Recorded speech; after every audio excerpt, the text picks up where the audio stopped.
Welcome to Unit 1 of Pharmaceutical Calculations, where we're looking at fundamentals in pharmaceutical calculation, specifically ratio and proportion. What is a ratio? A ratio is expressed as the relative magnitude of two like quantities, and that is important. It is often written as 1 with a colon sign and then 2. But this is read as 1 is to 2. Now, there are different ways of expressing a ratio. A ratio can be written as a common fraction, as we see here, A over B. Now, what is proportion?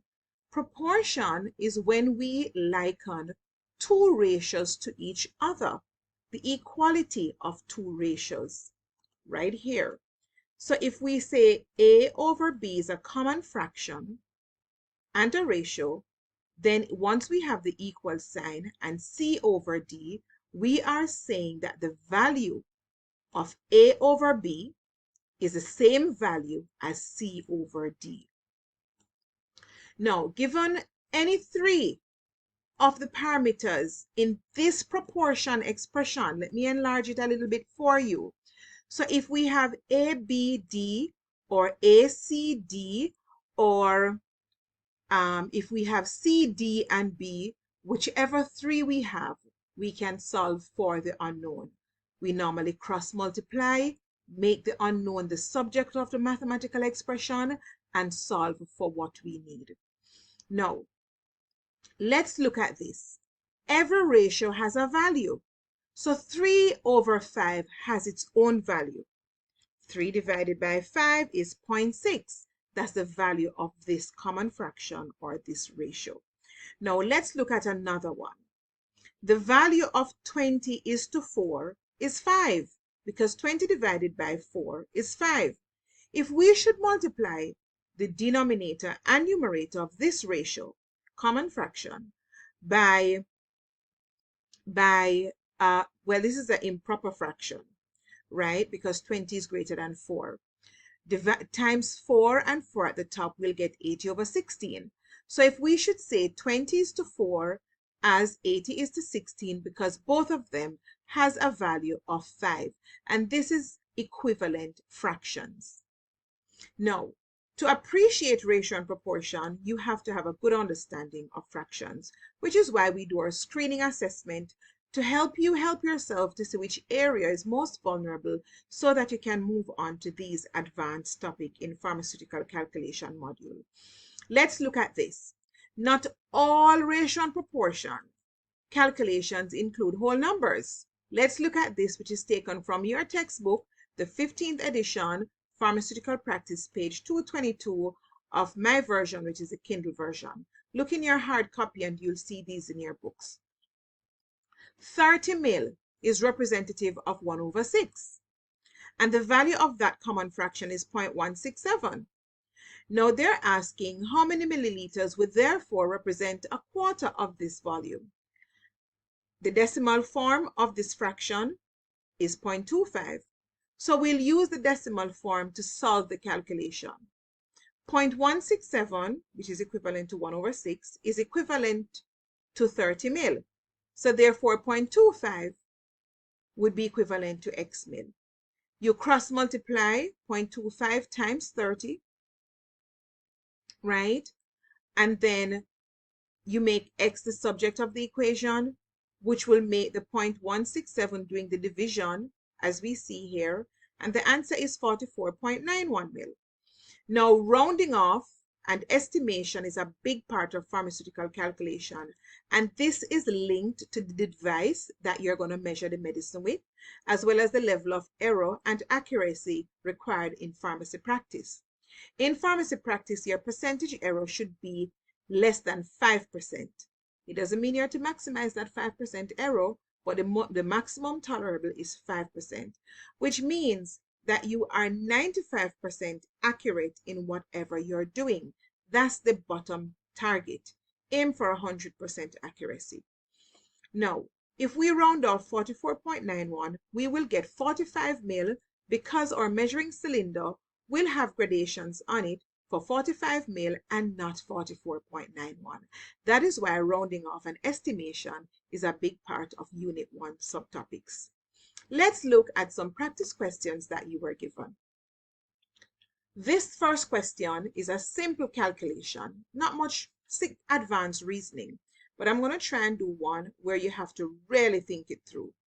3 tablets contains 975 milligrams. So therefore the question is asking you how much milligrams of aspirin, that's the drug that we're dealing with here, would be in 12 tablets. So you set up your common fraction.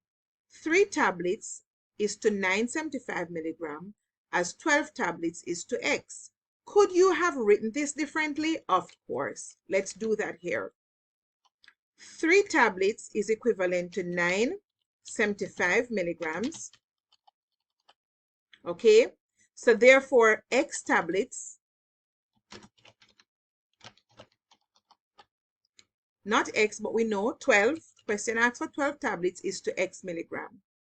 Now pay attention to this carefully. How you lay out your common fraction, just make sure the same variables are at the same place right throughout. So for example, tablets is at the top, tablets at the bottom, milligram at the top here, milligram at the bottom. Let's look at this version. For this version, we have tablets over at the top here in the numerator and tablets in the numerator, milligram in the denominator, milligram in the denominator. It's important to just make sure the same variables are consistent right throughout. Okay, so here X would be equal to 975 milligrams times 12 divided by 3. See, same thing as this cell. Let me just color it here. Same thing, just a different layout, but you get the same answer. So X would be equal to 3,900 milligrams. Now, could you have solved this differently? Of course. You could simply say, let me copy back up here and use the same parameters.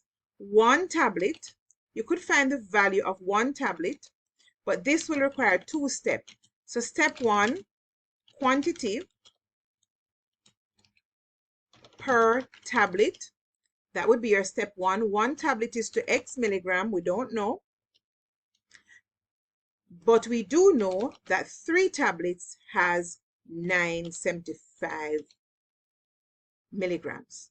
So X would be equal to 3. 1 times 975 divided by 3. And if we should plug this in our calculator, let me do it very quickly. 975 divided by 3, then 325 milligrams of aspirin would be in each tablet. So this version requires a step 2 because the question asks for quantity per 12 tablets. So we multiply 325 milligram by 12, and that gives us by the 3,900 milligram. So here it is. I've shown you that there are 3 ways that you could have documented this particular calculation and get, actually, it's 4 ways, because for this one, let me go through this one. Students sometimes prefer not to use the common fraction expression here, but they like the arrows. So 3 tablets is 2. So what is missing here is the word is 2. But we say it aloud, but the lines, that's what we know it means. You don't have to write is 2 in your calculation. We will know that's what you mean. All right, I'm just putting it here for the recording. 3 is to 975 as 12 is to X. You set up your calculation and you get your same answer. So I've shown you successfully 4 ways that you could have laid out this one mathematical expression and get it correct. Now, there are some calculations which are more tedious, and I want to take you to that one. Let's look at this question quickly, and the recording is for 15 minutes maximum. So let's see if we can use the time wisely. Number 7 on the tutorial. Let me see if the numbering is correct. My numbering was a little bit off. Okay, so this is question 1, question 2, 3, 4, 5. Okay, so we're good. So question 7 was deliberately chosen because you have to think a little deeper. 0.5 ml of the mumps vaccine contains 5,000 units. So some drugs are labeled as units, like vitamin D, the ADEC, the fat-soluble vitamins are in units, A, D, E, and vitamin K. So this one, the antigen, has 5,000 units in 0.5 ml. How many units would be in each milliliter if this same 0.5 ml is diluted to now a new volume of 2 ml? So let me, if I could copy this and draw a diagram, let me insert a shape here. This is here, right? That is the 5,000 units in 0.5 ml. And what is happening is that you have taken this and put it into a new volume. Let me send this behind, send behind text. So now we have a new 2 ml. So this is now the 2 ml preparation. But what is floating around in the 2 ml is still 5,000 units. So don't be distracted by that. And that's the reasoning that is coming through. So for your ratio and proportion, the 0.5 ml is a distraction. You don't use it any at all, so you strike it through. So we know that the 5,000 unit is now buried in a new dilution of a 2 ml preparation. So this is simple maths from here in. 5,000 units is now in the 2 ml. So therefore, the question is asking you, how much would be present in each milliliter? And I'm going to put in here of the new dilution. So this is where critical thinking skills come in, for you to recognize that it's a new dilution using the existing stock of 0.5 ml. And the question is asking you how much milliliter for this new dilution would carry how much units of antigen. So here 5,000 is now in 2. Okay, so let me use the pen and draw. This 5,000 unit is now in 5,000 units is now in 2 ml. So therefore, how much is now in a ml of that preparation? So it's really a half. Okay, it's asking you what is in half, because 1/2 is a half.